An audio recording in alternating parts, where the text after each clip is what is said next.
বাংলাদেশের সম্পদ তারা বিদেশের মাটিতে পাচার করে দেয়।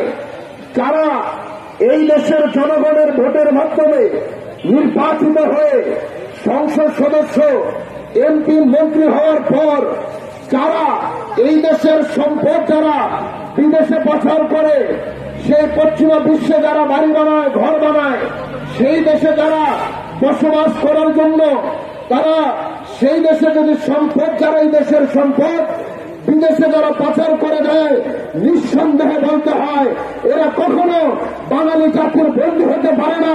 এই বাংলাদেশের দুশ্মন যারা কথা বলেন ঠিক কিনা? এই দেশের 18 কোটি জনগণের দুশ্মন, এই দেশের দুশ্মন যারা।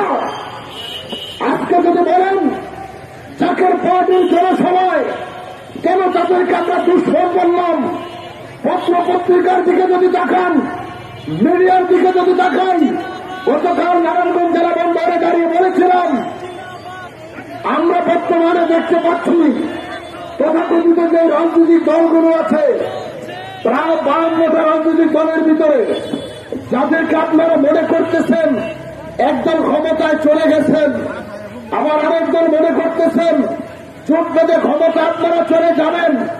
এই কথা কেন বলছি? দুঃখের সাথে বলতে হয় বাংলাদেশের বর্তমান অন্তর্বর্তীকালীন সরকারের যে সকল উপদেষ্টারা রয়েছেন, বিভিন্ন উপদেষ্টাই ইতিমধ্যেই তারা সাংবাদিকদের সামনে বলেছে যে 10টা মন্ত্রণালয় থেকে একদল 7টা ভাগাভাগি করতেছে, আরেক দল 3টা ভাগ পাচ্ছে।